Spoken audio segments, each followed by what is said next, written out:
Hello everyone, Sam here, and we gotta talk about Tarzan of the Apes. This was by Edgar Rice Burroughs, and I am reviewing it as part of my Buried by Burroughs review show. This is a show dedicated to the works of Edgar Rice Burroughs, as well as anything Edgar Rice Burroughs adjacent, whether it's other writers using his characters, or biographies about Edgar Rice Burroughs, or like any academic works talking about his characters or Burroughs himself. Anything Burroughs related, essentially. And today's story is one of his most famous ones because it is the introduction of the character Tarzan. And if you saw my previous Buried by Burroughs episode, you'll know that I talked about A Princess of Mars. And Princess of Mars was published in the spring and summer of 1912, and Tarzan of the Apes was published in October of 1912, and it was published in the October 1912 issue of The All Story, which was a very famous and well-known pulp magazine. They were also the ones that published Under the Moons of Mars, also known as A Princess of Mars later. The cover of this edition is the famous Ballantine Books edition, and it features, it's a little hard to see in my camera, but it features Tarzan running to protect Jane from this angry ape. So, this was by Neal Adams, who was a very well-known comic book artist. That's where I've heard of him. But he did a lot of the covers for these Ballantine editions. He didn't do all of them. I think Boris Vallejo did a couple of the Tarzan ones, but Neal Adams did this one. And he did a fair number other of these editions covers. So if you saw my last episode of Buried by Burroughs, you know that when Edgar Rice Burroughs did A Princess of Mars, titled Under the Moons of Mars at the time, he published it in the All Story under a pseudonym called Norman Bean. And it was a play on words. It was him saying he was a normal being, that he wasn't crazy or weird for telling this fantastical story on Mars. However, since Under the Moons of Mars was very successful, Burroughs decided to drop that pseudonym and just use his actual name. And it's kind of interesting because while the pseudonym was dropped in the original masthead of the All Story October 1912 issue, they actually do have a masthead that mentions in closed captions that Edgar Rice Burroughs is Norman Bean. I'll show you a little bit. I'm going to use Michael Tierney's 100-year art chronology of Edgar Rice Burroughs, which is very cool. It has a lot of great artwork. This is only the first book. There's 3 other books for it. All have fantastic art. But actually, first I'll show you the original cover for the October 1912 issue of the All Story, and Tarzan was the cover story. And this is a famous scene of Tarzan fighting a lion. And on the bottom right-hand corner, you can see Tarzan of the Apes, A Romance of the Jungle, which is very apropos. And this is the masthead I'm talking about. You can't really see it well on my camera, but it says Tarzan of the Apes by Edgar Rice Burroughs, and right under small brackets you can see Norman Bean. And that was the All Story editorial staff's way of saying this is the same writer as Under the Moons of Mars. Edgar Rice Burroughs is Norman Bean. So that was kind of an interesting development here, where Burroughs was no longer, sheepish or embarrassed to use his real name. And this is actually very important in that respect. As for when Tarzan of the Apes was published in book form, interestingly enough, it was published in 1914 in hardcover. So a little over a year later, I say a little over a year because October 1912 to October 1913, it was a little over a year, essentially.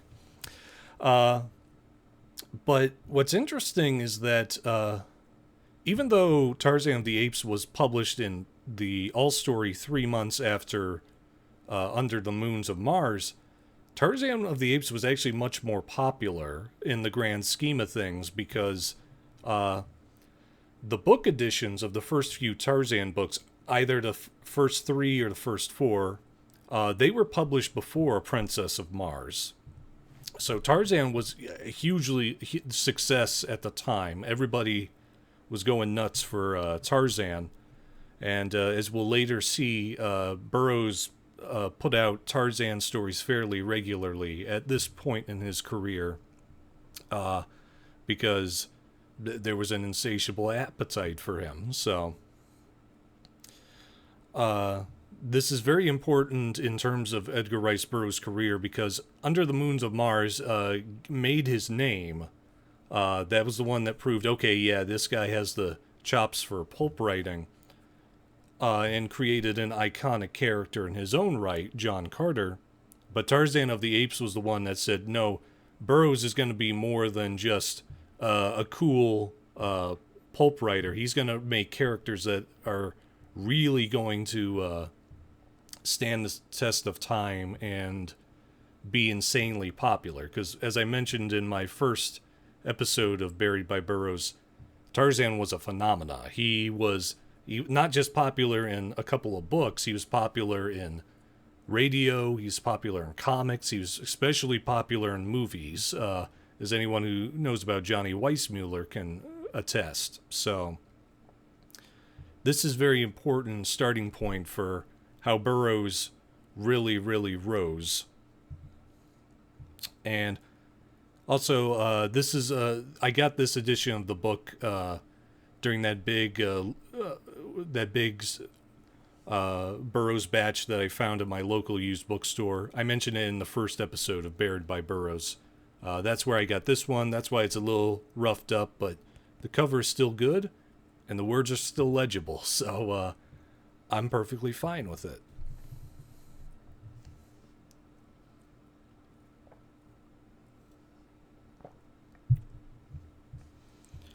So what is the plot of Tarzan of the Apes?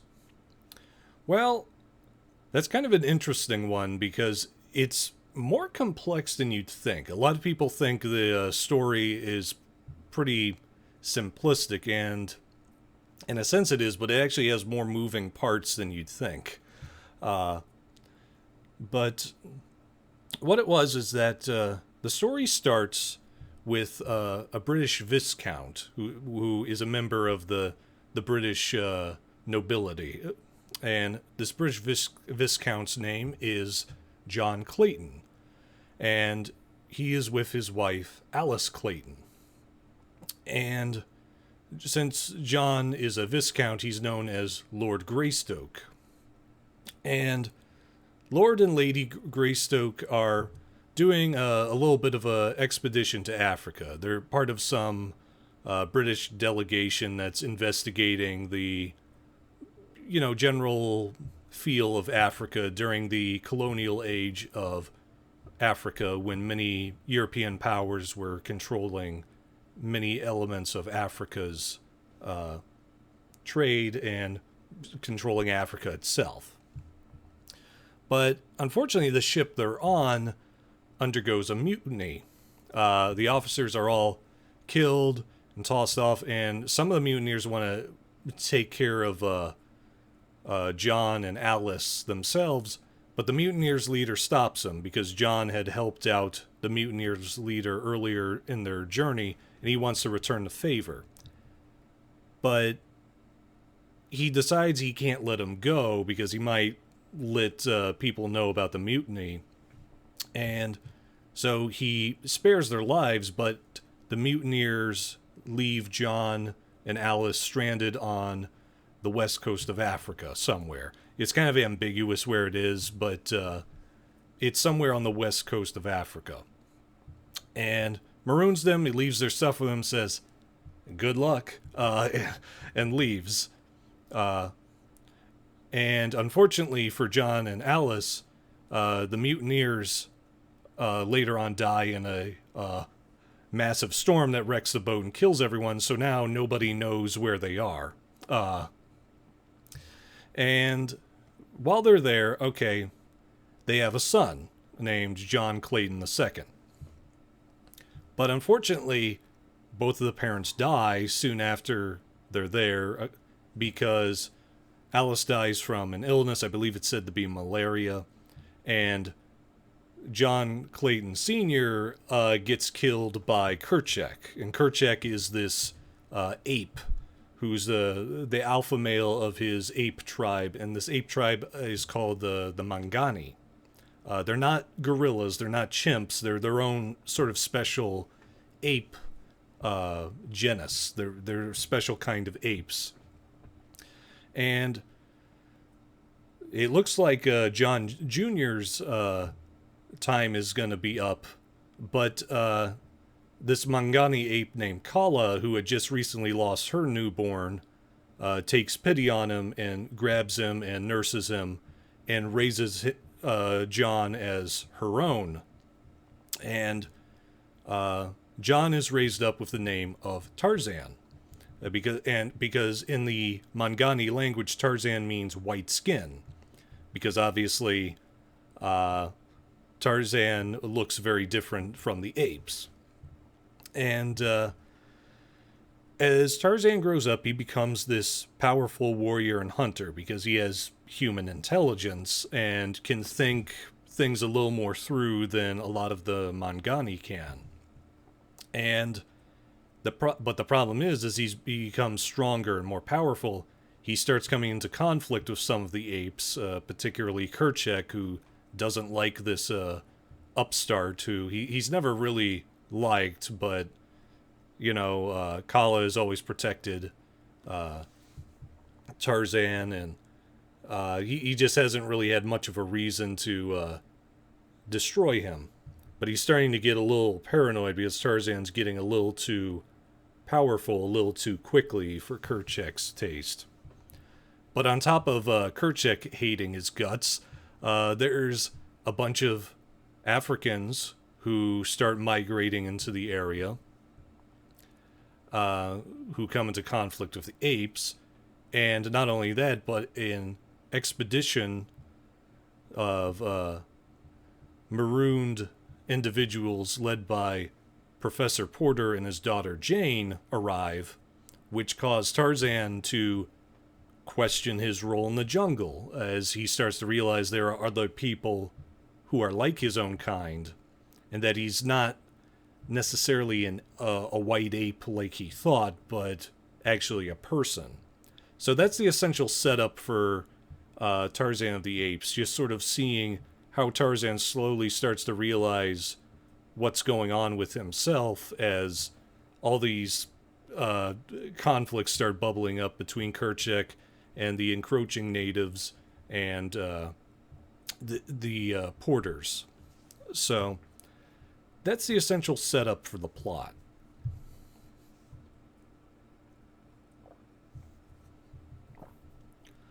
Now, what I just said there, that makes it sound like the story is rather complex. And in a sense it is. There are a lot of parties involved in this novel, and there are different characters with different motivations. Like, I didn't bring up that the porters were like looking for some kind of treasure, and then they got on the beach because another group of mutineers overthrew them so they could get the treasure. There's a lot of complicated parts in this, but the strange thing is that even though this does get kind of complicated, the story is actually pretty easy to follow as you're reading it. You really understand what's going on, and, excuse me, the events happen very neatly in order. So even though there's a lot of moving parts, you do understand what's happening at any given time. Which I think is a testament to Burroughs' writing, that he has a rather complex story, but he's able to tell it in a way that doesn't confuse the reader, which is harder to do than you would think. Supposedly, I read somewhere that apparently Burroughs did actually like outline his work supposedly for this novel and really write it out. I don't know if that's true, but it wouldn't surprise me if it was the case, because this does feel like a very well put together novel in terms of plotting and events following one another in a natural way. One thing that kind of surprised me, and some of this might be because I'm more familiar with adaptations of Tarzan than the original book, but there's a lot of ideas in this book in terms of plot where you kind of expect the story to go one direction, but it doesn't quite go the direction you expect. Because one of the big things, as I mentioned in the story, is that Kerchak kills Tarzan's father. And in a lot of other stories, you could see that sort of being a build up to a final confrontation. Like, you think that eventually Tarzan is going to put together that, oh yeah, Kerchak killed my father, and then that's going to be his motivation to finally take care of Kerchak. But that actually never happens. In fact, I don't think there's ever a point where Tarzan realizes Kerchak played a role in his father's death. It's just not really mentioned, because even the apes have a certain amount of intelligence, but they don't really put together certain things. So none of the apes really tell Tarzan that, oh yeah, Kerchak killed that other white ape in the jungle, as they just don't really think of it as that important, and they don't really see it as anything unusual. It's like, all right, there was this white ape, Kerchak killed him, whatever. Like, it's very one-dimensional thinking. So that's kind of interesting that it doesn't go in that direction of this being like a revenge tale, as Tarzan realizes Kerchak's role in his family's destruction. But yeah, I also enjoyed, regarding plotting, there's a lot of things that are set up very early in the story, and Burroughs makes sure that they pay off someplace either in the middle or the end of the tale. This was something he did pretty well in Apprentice of Mars, where there were a lot of things set up early on in the story, and they do get a payoff towards the end. And he does the same thing here very well. There's things of like the hidden treasure that the porters are looking for that comes into play at a certain point in the story. And there's a large chunk of the tale where it seemingly doesn't play a role, but it does come back at a certain time in the story, particularly towards the end of the story. And there's also a thing where Burroughs makes a big deal about Lord Greystoke's knife that he uses while he and Alice are on this West African coast.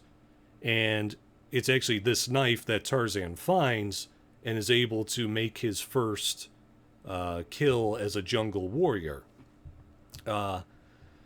There's also a thing about how Tarzan learns to read because Alice brought a bunch of children's learning books, because she was expecting to raise John in a way on Africa and help him learn to read. And it's through these books that Tarzan later, as he's older, learns to read. So again, there's all these early setups that Burroughs does a lot of great payoffs for. And that's harder to do in writing than you would think, because sometimes you write something and it seems like it's going to be important, but then it doesn't turn out to be all that important in the grand scheme of things. Burroughs here makes sure a lot of details do pay off when they're set up earlier, so that's very fun to read. I also think that obviously everybody, when they think of Tarzan, they think of the drama between Tarzan's upbringing as a man-ape and the conflict he has with his civilized background. You know, that tension between nature and nurture, civilization and the wild side. And this story does a good job of showing that drama in Tarzan, sort of showing how he's trying to reconcile these emotions of his ape upbringing with that dawning realization that he is in fact a man, and he's from not just any man, but like the peak of civilized man, the British royalty, and sort of how he struggles with that and tries to understand how that could be. Like, there's a good point in the story where he tries to think, Kala was like his biological mother, and that the reason he's white is that she just mated with some weird ape offspring, or maybe even another human being.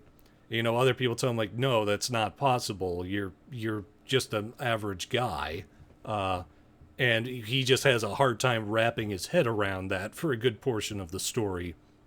But it's a very interesting drama, kind of seeing him sort of try to understand this concept of how he's from a civilized society. And he has a... And there's this very cool moment towards, I would say about 2/3 through the book, where he kind of goes through this mental moral dilemma about whether deciding to help someone in need, because he can hear someone from the expedition in distress, or to just abandon them to their fate like any jungle creature.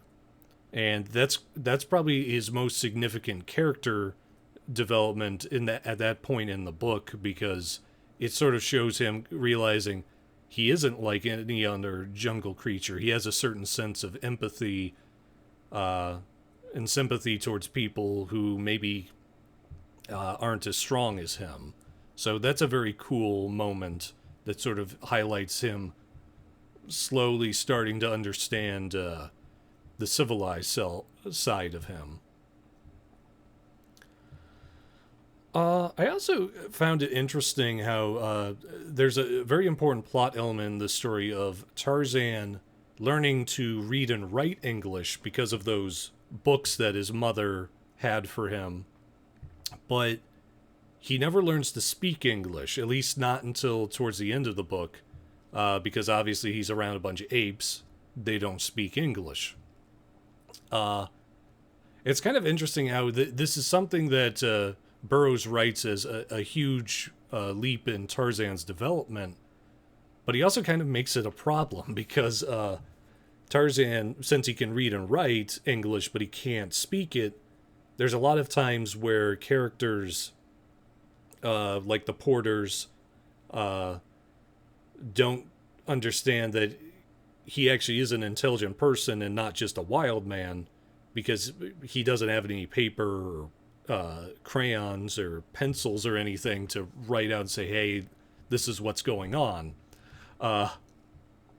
So it creates this complication where, like, some people think Tarzan is two different people. One is this Tarzan who wrote this note and left this to us, and then there's this wild man running around fighting lions.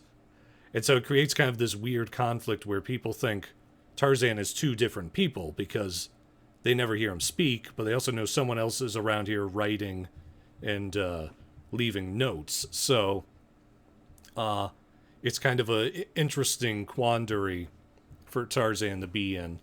And the funny thing is, this is actually based in reality. You very much can learn to read and write without ever hearing the language. I know about this because my brother went to the Florida School for the Deaf and Blind, and obviously plenty of the deaf students had to learn to read and write without being able to ever hear the language. So that's kind of an interesting element of Burroughs putting this in, that idea of like someone who is handicapped due to a certain limitation still being able to figure out a way to understand language in a non-traditional way. So that's kind of an interesting element. In regards to the character writing, I really like that Tarzan has an interesting reason for having this hatred of mankind, because that's the other thing that's often pointed out in a lot of Tarzan discussions, how he's a man, but he kind of has a perception of he doesn't really like mankind's civilized ways. He kind of thinks mankind is very flawed, and it kind of that's one of the reasons he sort of has a difficulty reconciling that manhood that he very much is a part of. And this story does a good job of explaining why he has that disdain for mankind, because there's a moment, I won't spoil it, but something happens to Kala that is done by man that really sets him off. So there's a good psychological underpinning to why he does not like man, as it's set up in this book. Speaking of, another character that I think works really well is Jane Porter. Jane is, of course, famously Tarzan's love interest, and she's actually really strongly written here because she's meant to be a young woman. I believe they say she's 19 in this, and it's a thing where she very obviously falls for Tarzan, and she is undeniably attracted to him because essentially this incident on the cover happens where Tarzan rescues her from a maddened ape, and you totally understand why she falls for him, even though excuse me, even though Tarzan can't really speak. It's written in a way that you understand why she's falling for him, but Jane's issue is that she can't let go of civilization. She knows Tarzan is this wild man who's at his best in the forest, the jungle, but she just can't let go of that civilized half of herself. She's too proper a woman, and she just can't accept the idea of like living in the jungle or being with someone like this, even though she's doubly attracted to him. And that, I think, is a very fascinating dilemma for her character to have. So in that sense, I think it's a really well-written romance in terms of the tensions they have with each other. And speaking of tension, there actually is a love triangle in this, because Tarzan and Jane love each other, but there's another suitor of Jane whose name is William Cecil Clayton. And the problem is that William is Tarzan's cousin, because when Lord Greystoke died, his brother took over, and his brother, Tarzan's uncle, is the current Lord Greystoke, and William is the next in line. And he is in love with Jane. So it's a very interesting romantic rivalry, because William wants Jane, Tarzan wants Jane, Jane wants Tarzan, but William is also kind of fond of Tarzan too, because Tarzan saves William at one point. And it's actually a very strong rivalry, because William is not written as like the typical jerky rival boyfriend that you see in a lot of romances. You know, you always see romances where the the two main characters look like they're perfect for each other, but the woman is always, for some reason, interested also in this real jerk who's throwing his weight around, and you every time you watch it, you're like, why is she interested in this guy? Like, he's a huge jerk. But this one, William, is not that. He's a perfectly nice guy. He's essentially Tarzan's foil, because he's kind of showing how Tarzan would have been if he hadn't gotten lost in that jungle. He'd have been this pleasant aristocrat who does what aristocrats do. And it sort of shows an interesting thing of Tarzan and William are essentially two sides of Tarzan that are vying for Jane. And who Jane decides to go with in the end is kind of an interesting statement on not just her character, but William and Tarzan's character. And again, like I said, William is actually a really well-written character, because he is not a bad guy. He's not trying to do anything wrong. He's trying to, in fact, towards the end of the story, he's trying to save Jane from this relationship that is not going to go well. So it's a love triangle that is actually engaging, because you feel bad for everybody. You know someone's going to lose in this, either Tarzan or William, and it's one of those things where you're like, oh man, I really don't want this to turn out poorly for either one of them, but only one of them gets to have Jane. So it's a well-written love triangle, and I think that makes the story work. One thing I really liked, too, is that a lot of Tarzan adaptations I've seen deal heavily with Tarzan learning to become civilized.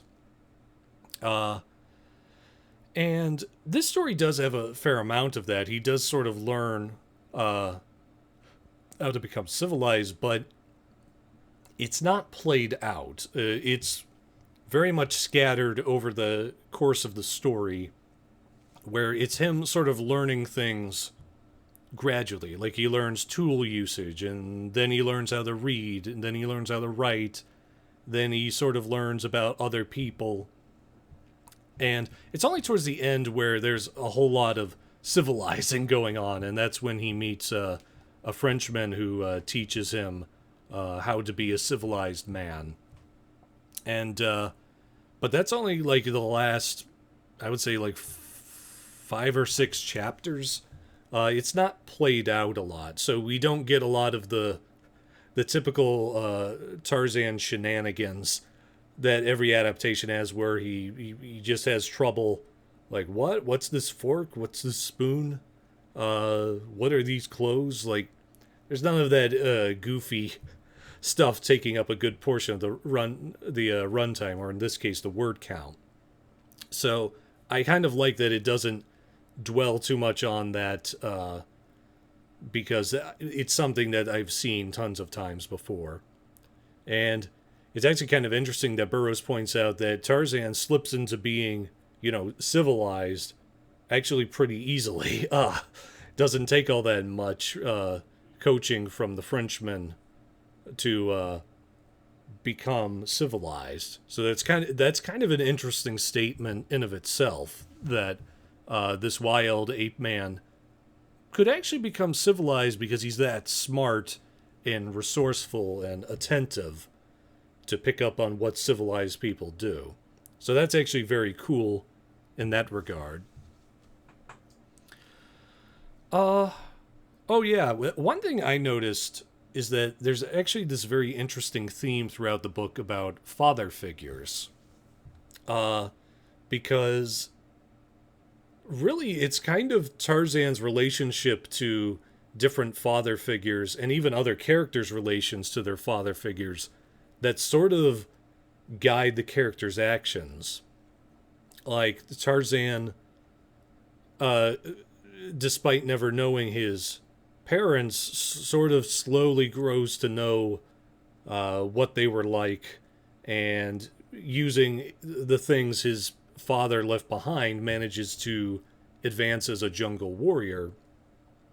Uh, the rivalry between Kerchak and Tarzan is kind of it's not explicitly a father role. Kerchak is not a father figure uh, in Tarzan's life. He kind of looks at him as an annoyance when he's young and a threat when he's older.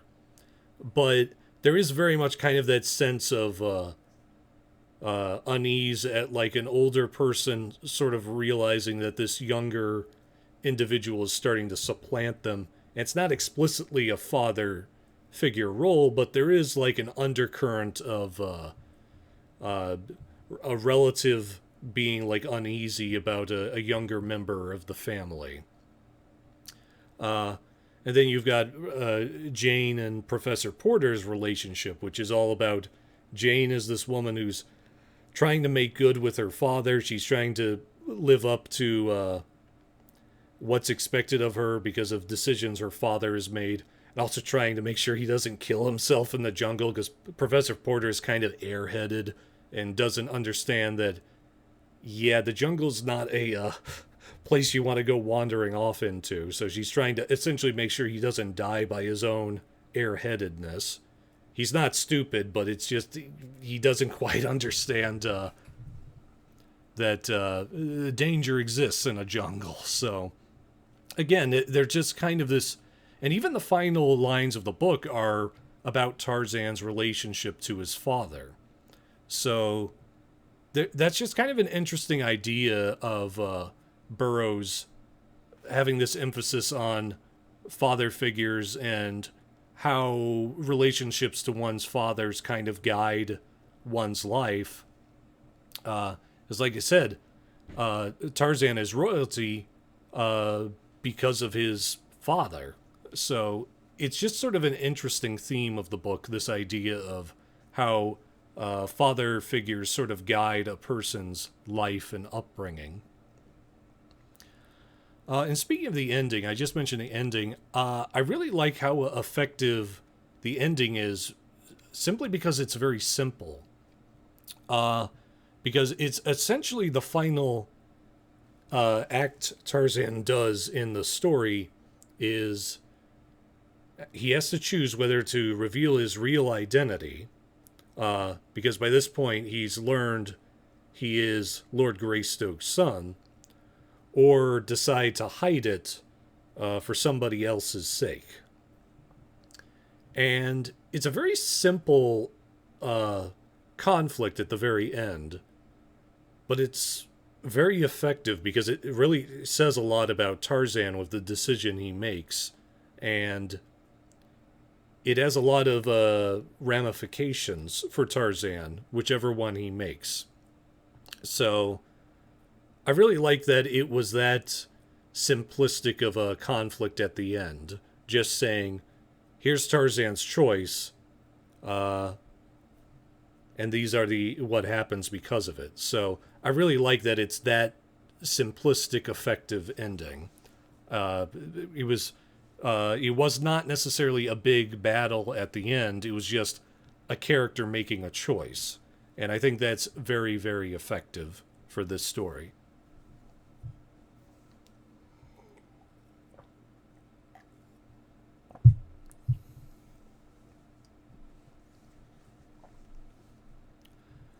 So in regards to all of that I said, that was what really worked with the story. But there were a few things that I think didn't work with the story. The one that really stuck out the most were the comedy relief segments. Because there's a lot of moments here where Burroughs like injects a little bit of comedic relief, particularly with Professor Porter, who also has this assistant named Philander. And they're a bunch of they're essentially learned men who have no common sense, and essentially the whole joke of their appearances is that they keep doing very dumb stuff that anybody with common sense would not do. And they, like, at one point they wander the beach and they see a lion, and they somehow don't put two and two together that, hey, you probably shouldn't go near that lion. So those comedic moments are kind of, they're just kind of annoying. They're kind of like, oh yeah, here's these two doofuses, and it's like they don't feel like characters. They feel like they're there because, okay, we got to have some comedy bits. So it's like there's points here where Professor Porter is more cartoonish than some of the cartoon versions of Professor Porter that I've seen in animated Tarzan adaptations. So those were kind of irritating. I didn't care for those. And speaking of annoying characters, there's a certain character here who is probably not PC by today's standards, and this is Esmeralda, who is the African American helper to Jane, and she's a pretty big stereotype. She very much falls into that. I believe they were called mammy stereotypes. You know, the obese black woman who helps the white character and is doing like wacky faces and reactions. She's very much that kind of stereotype here, and unlike Professor Porter and Philander, who are kind of dumb but they sort of fit the story, Esmeralda just really sticks out like a sore thumb. She does not feel like she belongs here, even putting aside the feelings of modern day political correctness. She just does not fit this story because there's no other way to get around it. It's a very stereotypical thing, and I'm not a particularly PC person. I don't judge the works of previous decades based on modern sensibilities, but Esmeralda, it's kind of hard to ignore just because she's such a bombastic stereotype, always going, oh lordy lordy, like the most stereotypical mammy type character you can think of. It's that. So yeah, she Professor Porter and Philander are dumb, but Esmeralda like really really does not fit in. Her hijinks are not just irritating, but just kind of ill-fitting for the whole story. I can't really see a thing where I'm like, yeah, this Tarzan book is good, but it really needs Esmeralda doing wacky, over-the-top reactions and like fainting when lions pop up.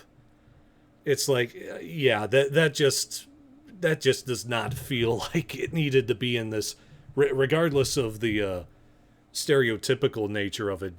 Just story-wise, it doesn't feel like it fits. So, yeah, she was a bit of a unnecessary character, and I think most later adaptations of Tarzan were of that opinion, because I haven't seen Esmeralda pop up in a lot of them. So, and the other thing I was kind of critical of was the finale, because while I think that final scene where Tarzan has to decide whether to reveal his true identity or not, that is very good, the thing that happens right before it kind of feels unnecessary, because essentially what happens is, without giving too much away, the finale takes place in America, specifically Wisconsin. And there's this wildfire, and Tarzan has to rescue Jane from a wildfire. And it's not necessarily poorly written, but it feels kind of perfunctory. Like, Edgar Rice Burroughs said, all right, we got to have one more action scene with Tarzan, so you can do one more heroic thing, and so he can prove he's the manly man, and show why Jane is so fond of him. And again, it's not bad, but it kind of feels perfunctory. Like Burroughs was saying, oh, I gotta have one more action scene in here. And it just doesn't feel as earned.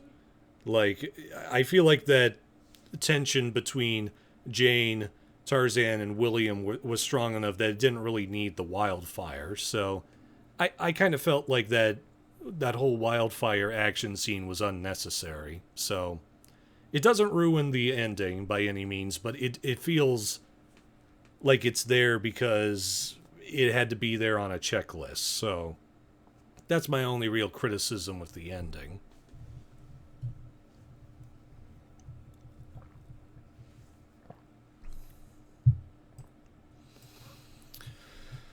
So the final ranking for Tarzan of the Apes. This was actually a fairly easy decision. Because I rank on the 5-star system, 0 out of 5 being terrible, 5 out of 5 being the best. And this one was an easy 5 out of 5 stars, which in my verbiage is a great book, because I think it is great.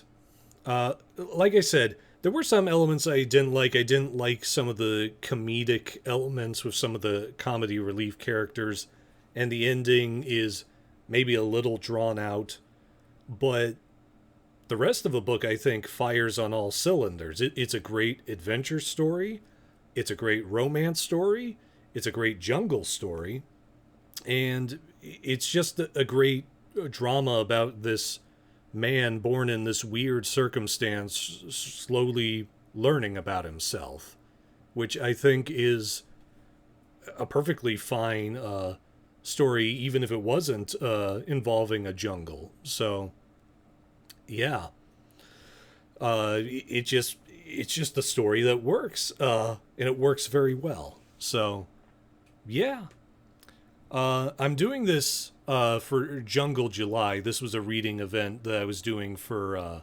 July that involved jungle stories. If you're into jungle stories, I heavily recommend this one. This wasn't the first jungle story ever written, but it is definitely one of the tent poles of the genre. So if you want to check out jungle stories, Tarzan of the Apes is definitely one of the big ones you want to check out.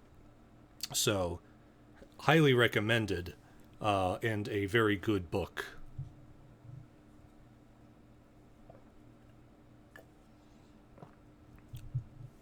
Any inspiration? For those that don't know, I'm a working writer, and whenever I do these reviews, I like to talk about whether the stories I've read have interested me and inspired me in any way. And this is a weird one in that Tarzan has actually inspired me before, because I've always sort of had this fascination about solitary man living in these abandoned wilderness areas. Like when I was in high school, I got really fascinated by like the mountain men of frontiersmen of America. You know, those mountain men who went up into the Rockies and eked out this hard existence, rarely talking to anyone. And so, because I hadn't read the original Tarzan, but I had a general understanding of him, and he kind of filed into those sort of solitary figures who live by themselves and live by their wits. So Tarzan has always kind of been a fascinating figure to me just by the central concept of him. But reading this story specifically, I kind of wanted, I kind of started thinking of writing a story that was sort of the inverse of Tarzan's journey, where someone goes from civilized to savage, because that's kind of a interesting idea to me about someone being civilized and having to break down that civilization to survive in a unique environment. And the location I really want to use is the Everglades, because I lived in Florida as a child, and I was really fascinated with the wilderness areas of Florida. And the Everglades is probably the closest Florida really has to a jungle, because it's got lots of flat land. There's a lot of different outgrowths of trees. Uh, not not nearly as tree heavy as the African and Indian jungles, but a jungle in its own right. So I think if I ever did do this like reverse Tarzan story, it would be something involving uh, somebody trapped in the Everglades. So yeah, Tarzan of the Apes has really inspired me in that respect. So I'm quite thankful for it.